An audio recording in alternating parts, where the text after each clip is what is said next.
Hello, you're watching another episode of Green New Perspective, a podcast dedicated to sustainability. My guest today is Nathan Shuler, Director of Product Innovation at Climate AI. Nathan is an expert who has spent years working in the climate space, so in this interview, he will provide a glimpse into the transformative potential of climate AI technology and its impact on sustainability. So if you continue to watch or listen to this podcast, you will discover how organizations and companies are leveraging AI-driven forecasts to optimize their practices, mitigate risks, and seize new opportunities. So from seasonal predictions to long-term forecasts, explore the tangible business value that climate AI brings to the table. Enjoy.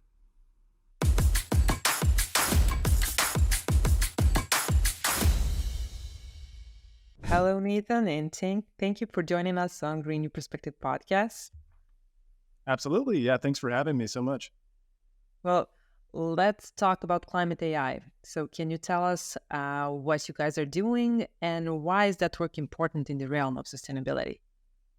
Yeah. So Climate AI, we are a weather forecasting and climate projection company. What that means is we provide companies and really any type of organization with a glimpse into the future of what climate change is going to do to impact their supply chains, their operations, from a couple of days out into the future, several weeks, several months, and several years out into the future. And why this really matters is a couple of different things. So I might roll back the clock really quickly just to share a little bit about our two co-founders and a little bit of their story, because I do think it sort of highlights some of the challenges that were sort of observed in the market. So we have two different co-founders, Max Evans and Himanshu Gupta. Max, he's Ecuadorian, grew up in Quito, had a pineapple farm that his father ran. And so I think he had a firsthand experience in seeing the impacts that climate change might have on something like agriculture, which is a pretty important thing for climate AI. But he eventually went on to get a PhD or to pursue not necessarily a PhD. I think he doesn't have one, so I might have just accidentally given him a doctorate. But he ended up pursuing artificial intelligence, and while studying at Stanford's business school, met a gentleman by the name of Himanshu Gupta. Himanshu is our CEO, our other co-founder, and he is pretty often tells a story about growing up in India, a small village, and really seeing firsthand the impacts of monsoons and climate change. As we're all sort of unfortunately aware, India is one of the most susceptible communities and susceptible countries in the world to the rapid sort of changes that climate change will bring. And so he often said, I think the two of them really sort of had that connection around the lived experiences of folks experiencing climate change in the short run. And so they kind of merged their respective skill sets. Himanshu has a background working with Al Gore and other folks on decarbonizing India and thinking about the long run needs for climate policy. And they really just merged Max's background in AI, Himanshu's background in climate work to kind of fill that gap. And along the way, what they kind of discovered, which is why we built that one to multiple decade technology, is that in the short run, a lot of folks are still using weather forecasting that's pretty outdated.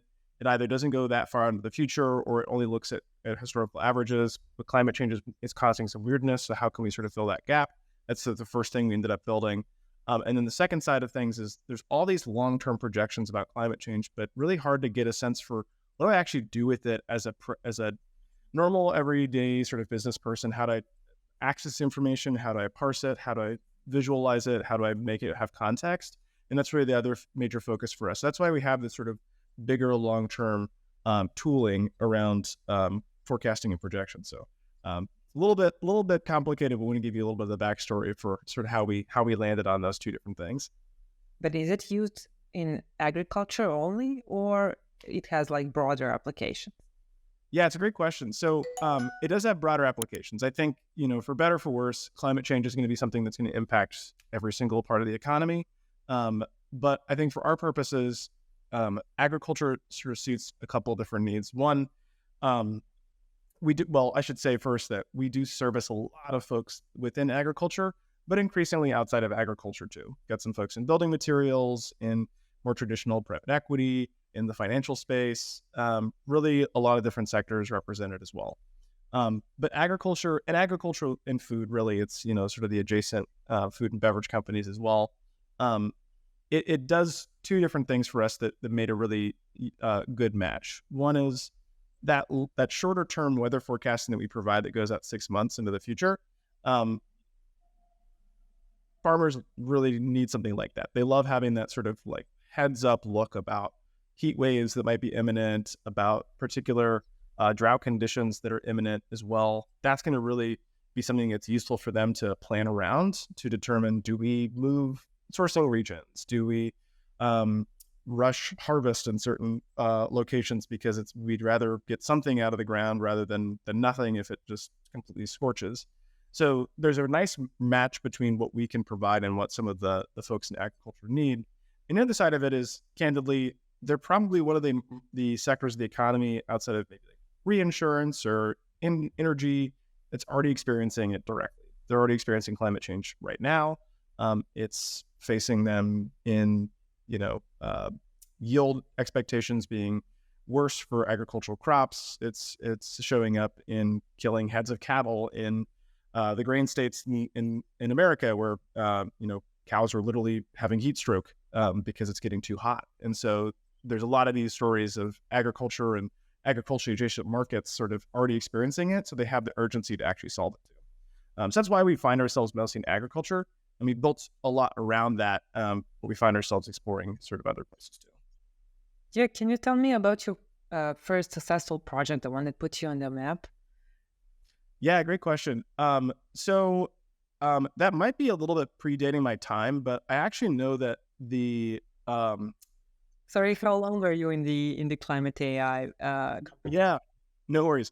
I've been here for about a year and a half, so there's only a handful of people who've been around since like 2017. So Yeah, I know. It's like that with everyone within the climate business. Like if you're in the business more than 5 years, you're already a veteran. So exactly. But so what I know about the first successful project is actually kind of interesting, particularly about the story for why we did agriculture. So I think in the beginning days of climate AI, they were experimenting with a lot of different potential vertical fits.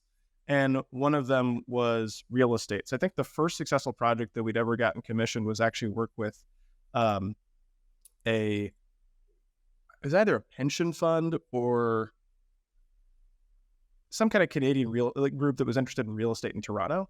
And essentially what we did is model energy demand expectations for some key buildings. So basically looking at, you can anticipate sort of extreme temperatures on either the hot side or the cold side year round. How does that influence the right sizing, if you will, of HVAC systems, of different sort of electrical systems to support HVAC systems? So looking at essentially capital cost, but also cost to run sort of air conditioning units essentially, and how that would have an impact on the portfolio cost of running these buildings. I think was the first project. And, while that's interesting, I think that was also pretty progressive for the real estate market. So while it was a cool project and something that we certainly want to do, I think for a lot of folks in that space, it was way too advanced for time. So we got lucky, got a nice little bit of revenue from that. But I think that eventually we sort of fell back into the agricultural space, working with groups like Advanta, who's one of our sort of flagship groups that's all over Wall Street Journal and other sort of institutions. So we dabbled a lot is all I should say, but then I think found our niche in agriculture. So can you give me an example of an organization, I don't know, maybe farmers that use your technology to better their practices? Yeah, great question. So one of our sort of flagship customers is a group called Advanta Seeds. They are based in Australia. They leverage the two parts of our technology, our seasonal model, which is that 0 to 6 month out forecast, as well as our long-term forecast.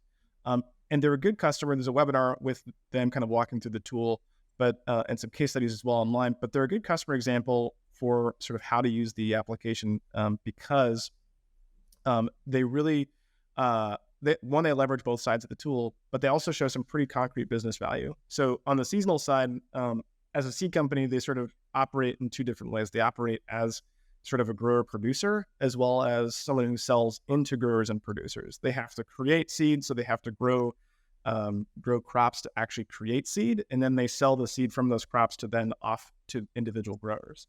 So they leverage our technology to be able to do two things on that seasonal side. One is predict any kind of events that are going to impact the way in which they grow. So as an example, they used some of our information for planting and harvesting season to make determinations about when do they plant, when do they harvest, based on potential events that are going to happen, so that they can get ahead of those, or harvest if it's going to be a particularly wet 2-week period, because they can harvest and get a lot just easier to get machines in. It's a lot easier to sort of work the ground, work the plants, if it's in drier conditions, as an example. Or on the flip side of selling into the grower community, knowing that planting certain crops, you want to have saturated ground in order for it to be more appropriate or less appropriate for certain types of crops. That information helps them put seed to market more appropriately. So as an example, there was a sort of a critical rain event that was going to help make a decision for growers to actually plant or not. And it was sort of in a 2-week period of time, sort of the inverse of that 2-week period of time example I just gave. But that was critical for them to be able to, by getting a stronger indication of whether or not that was going to happen, from our technology, help them actually deliver faster to market the seeds, which provided them anywhere, but they sort of estimate between like 5 to 10% better market penetration for that year in planting their seeds as well. So it's some actual like real business value that they can get on that. So mitigating risk and actually leveraging it to find new opportunities and new revenue potential as well. Yeah, I wanted to ask, you said you're US based, but the tool is global, but do you adjust it to the specific needs of the farmers who are not in US? So a lot of our modeling by nature is global. There's certain things that we can do to make it more specific to individual geographies, but we feel pretty good about the data that we have that is global coverage. But as an example, if somebody was had on-site weather stations, as an example, that might have a lot of time series data that we can absorb into our tool. So our kind of skipped over it, but our tool uses a machine learning or uses a statistical process referred to as a super ensembling. The long story short of it is you can think there's multiple different sort of tools that we have access to, or data sources that we have access to. And we select sort of which of these different forecasts have the best explanatory power. So we're kind of agnostic in terms of if you have other data sources that can help feed the engine, we'll still use that. So if a farmer or a group of food companies have weather stations on site that are monitoring weather conditions specifically, we can ingest that data, use that to improve the modeling that we have and make it more downscaled for specific locations, but not a necessity. But we do have folks that actually go that direction. And can you tell me about the challenges in the industry? We had Adrian from Biomakers. They're doing soil regeneration projects and also working with farmers and agri-techs. So he told us like it's not easy for farmers to get to know this kind of concept and ideas. So I want to know how you made it. Yeah, that's a great question. And I think, while we do certainly work oftentimes more secondarily with farmers. So oftentimes our buyers of the technology are processors or seed companies, and they might pass some of that information through to individual farmers. But I think a challenge that we could say in the market is, I think it kind of complements what you're saying, is farmer adoption. And I think like some of the folks that we actually need to disseminate this information to, which are the growers on the ground, sometime either the pricing model doesn't work for them. It's just really hard to like scale getting to that many people individually. So getting access to individual farmers, just the cost of customer acquisition is just really high to go to that level. So we kind of find ourselves going one level higher, which is often sort of, they might have the financial wherewithal to actually pay for it. They might have more stronger needs than the farming community, and they're also oftentimes more trusted out the gate. So like, not to say that I think we're untrustworthy, but I think, building trust in a market, building a brand in a market takes time. And so working with institutions that are reputable, that are known by the farming community, is sort of kind of how we try to approach that. But I think adoption is a big, like technological adoption is definitely a big element to it. Let me rephrase that. It's a big challenge to the market is technology adoption. But I don't think I think sometimes there's sort of a perception that farmers are just resistant to technology. And so the adoption curve is more about just skepticism or, something like that.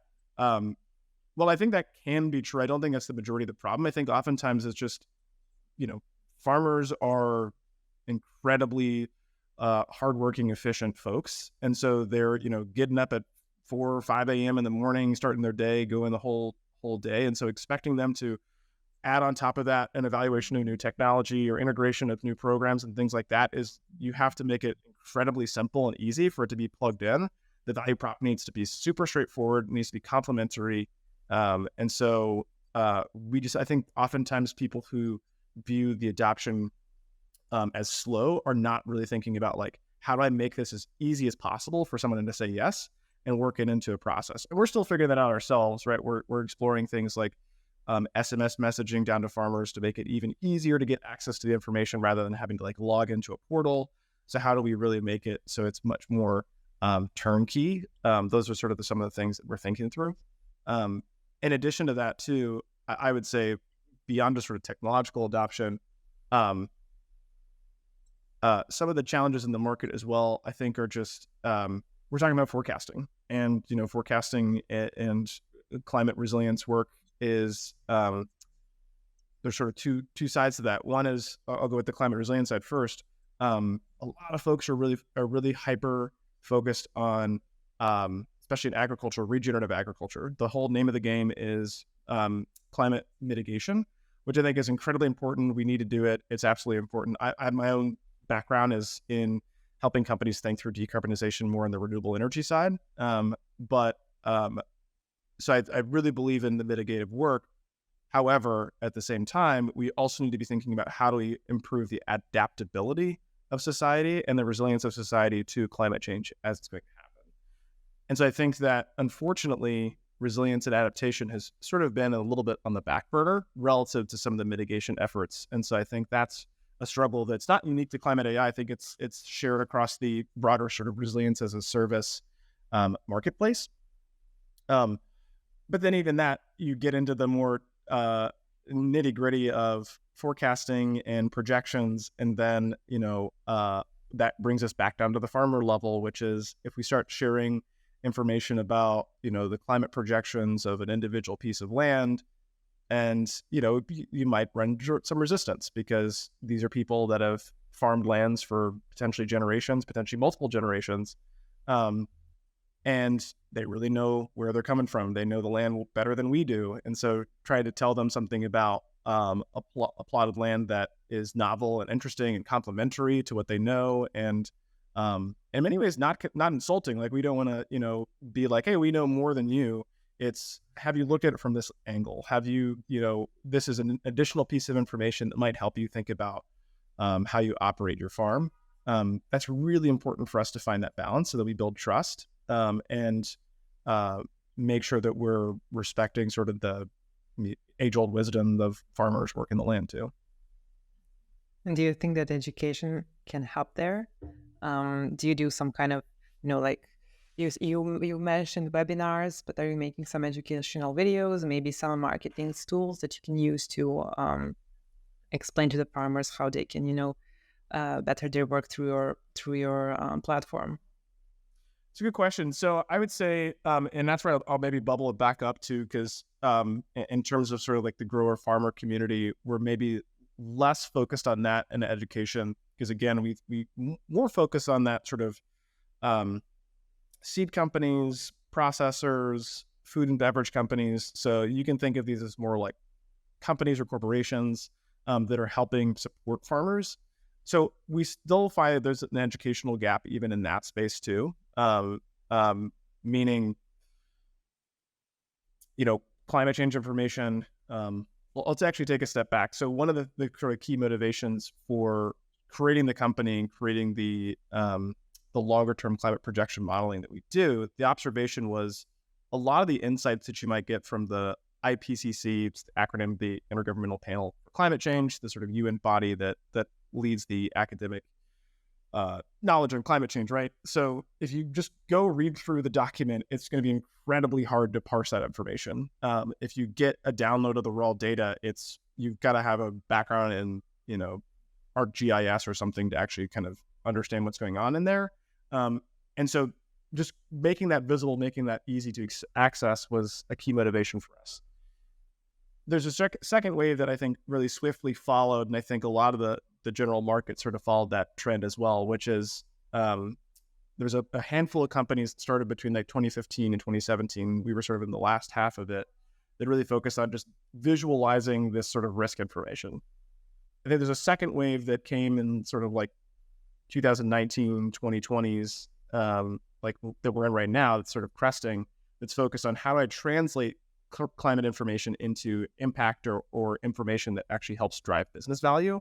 And so that's sort of a key motivation for us and a lot of our competitors as well. And I think that moment necessitates a lot of collaboration between us and our customers. And so it's a mutual education. It's not like we have all the answers and we're educating them. It's oftentimes a little bit of a more symbiotic relationship. And so to give an example, we've worked a lot with folks in the agricultural community to develop agronomic models, right? So these are basically depictions of different crops across the globe, of the phenological life cycle of an individual crop. You start to break out, between planting, blooming, harvesting periods, and sort of the whole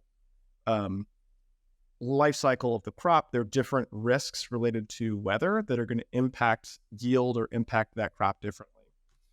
And while we do have an agronomy team on in-house within Climate AI that's helping us go through and sort of make determinations of what are the right risks, a lot of that insight that we get is in collaboration with our customers directly. And so they're telling us like, oh no, it's actually these risks, or you might be missing this kind of a variable that really drives the most important type of impact on yield for this particular crop. And that's the kind of information that we really need to be educated on as well to make sure that we're building a tool that's really valuable. And so we find this sort of this need for pulling out information from these proprietary sort of silos in organizations about how businesses operate, how weather impacts their business, and how do we digitize that? How do we, put our projections, our forecasting on top of that to help them make smarter decisions? And so there is a much more symbiotic relationship. Now, where I think our education comes into play is making the data really easy and accessible to understand, making it feel like the folks on the other side don't need to go get a PhD in climate science to really understand what we're talking about, but we kind of throw our brains at it. So sometimes we look a little bit like a consulting firm where we're trying to help unpack sort of like, how does your organization operate? Are there ways that we can sort of pull this information in creatively? So it's a little bit more on boots on the ground sort of education. And then I think a lot of what we do that's successful is just sharing case studies. So when we actually find a really good example of a customer working with us, getting permission, obviously, but writing it up, sharing it out into the world. And I think that starts to get the creative juices flowing. I think sometimes the work in this space is not for a lack of interest or a lack of belief that we need to actually make supply chains or operations more resilient. I think it might just be a lack of imagination, or even more directly, a lack of just time to be imaginative, because folks have a lot of time on their hands that they're doing they don't have a lot of time on their hands, rather. So they might not be able to kind of pause and think creatively about like, okay, like how would this information about hurricane modeling impact the way that I source, commodities within my supply chain? Like, I haven't really been able to think super critically about that beyond a really surface level. So that's where we can kind of help unlock that by just sharing some really good examples. The next question is, can you share your thoughts whether climate AI technology will be a significant player in the future, or will it be the future for agriculture? And like we said, even broader than that. Yeah, I mean, I think certainly as somebody who's sort of an early stage employee, I'd like to think that we're going to be, quite prolific in the marketplace. But look, and I think it comes back to the topic we were just discussing around sort of the changes in the marketplace. I think eventually companies are going to recognize that there's certain other black swans on the horizon that they're not really thinking about. The one that I think a lot of folks are thinking about within the environmental side of things, with some vertical specificity, but a lot of it has to do with just decarbonization, right? It's how do we as rapidly as possible decarbonize, which is why I think you really started to see a focus and adoption, a willingness to double down, like I said, in sort of the 2020 time horizon, because they saw this sort of what COVID did, and they're trying to get ahead of that. What that they're trying to get ahead of is carbon taxation, or it's imminent government regulations that are going to mandate these disclosures. But if you look at the resilience side, whether it's in the U.S. context, the European context, even the Japanese context, some of these companies they're not companies, these governments rather, that are adopting TCFD style regulation, the physical risk side's pretty squishy. And what I mean by that is there's really good articulation if you're disclosing scope 1, 2, 3 emissions of what do you have to disclose? How do you align with science-based targets? How do you communicate that information? That's all pretty well laid out. But once you jump to the section about physical risk, it's sort of like, yeah, and just talk about, as an example, hurricanes. I don't know. It's sort of this hand wavy, like, you guys figure it out. Like, there's something there, but we don't know exactly what it is. We're not going to tell you exactly what it is. So, that's a little different for like the banking community that has to do stress testing that's obligated by like Federal Reserves. So that's a bit different. But for like most public companies, the probably correctly, groups like the US SEC aren't like mandating you have to do, a flood assessment or a hurricane assessment, a blanket assessment. Like, it's not going to that level of specificity. And so we kind of need a little bit of that guidance, I think, to like have full scale adoption. But in the absence of that, even just having sort of this vague sort of, hey, climate risk is going to impact you physically. How is this going to actually like be a thing? Moments of that kind of regulation adopting, I think, is sort of where we feel like there's going to be a pretty big launch point. So that's, I think, like addressing the regulatory side. Even beyond that, though, putting the regulation aside, adaptation and resilience efforts, I think, as we get closer and closer and closer to these imminent targets, 2030s, as an example, I think we're going to start seeing people get really anxious about and as we start to have a huge stack and volume of all these news stories of the third time that Germany is declaring that the Danube is basically drying up again, or the Rhine River, is drying up again, is like, well, okay, we're starting to see some pretty significant impacts on climate change now. So how do we get ahead of these events through any kind of resilience measure that we can? Whether that's prediction, whether that's infrastructure, whether that's whole different routes of transportation, an example like that. How do we really drive change? I think that we're going to start seeing that adoption a lot faster as we start seeing a lot more extreme and weird events happening more frequently. And then I think when it comes to agriculture and like specifically our technology and getting adopted into other places, I think a lot of that is going to be, the regulation, the sort of imminent impacts, actually encouraging people to look for these kind of solutions.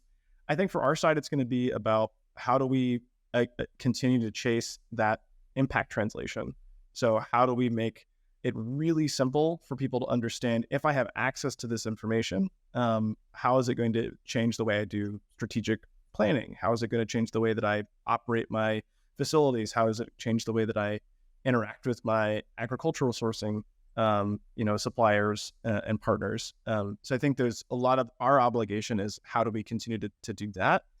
And I think sort of a goal, the thing that's on the horizon for us as well is not just impact, but how do we translate to mitigative actions, right? So, the best we can do in many ways is provide people an indication of, hey, you've got drought conditions imminent within the Great Plains going forward.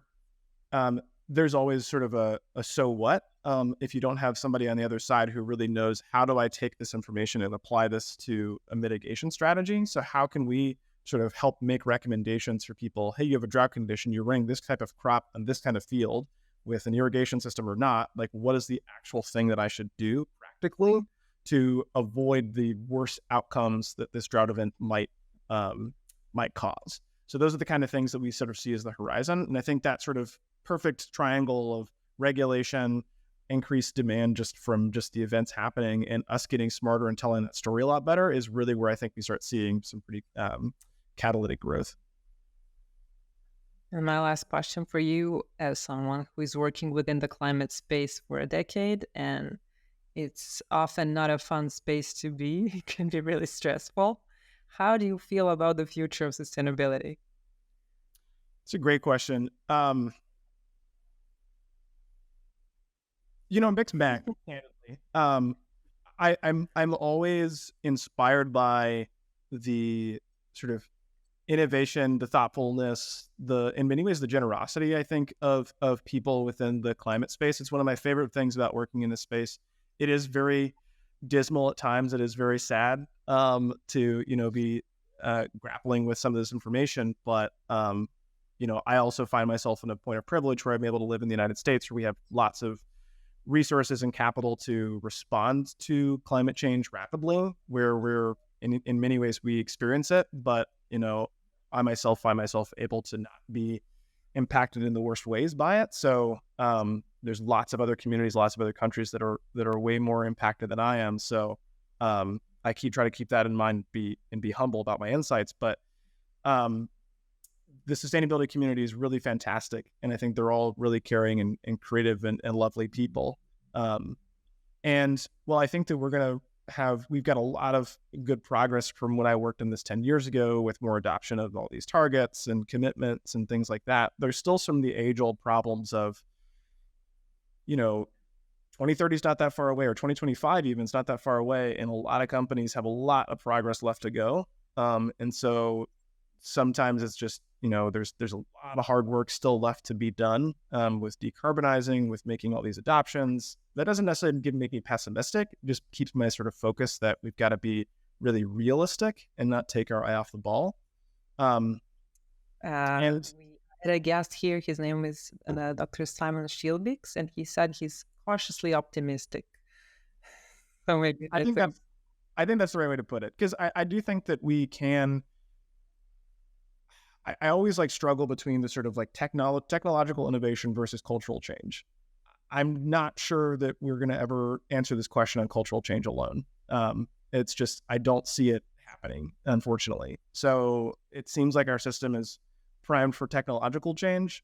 And while I think there's a lot of really great initiatives happening, and there's really a lot of great funding going into Breakthrough Institute and other sort of moonshots, I don't know. It makes me a little anxious about having, your eggs in that basket versus how do we really change minds? How do we change consumer demand? I think that things are happening, meat alternatives and all those kind of things, but those are inevitably innovations or technology as much as they are shifts in culture and shifts in consumer demand. So that balance is always a thing that makes me a little bit anxious, is how do we speed up the consumer demand to impact the innovation and or vice versa. And it's fascinating, but it's also a little worrying, because it's we got to be fast. We just got to be fast.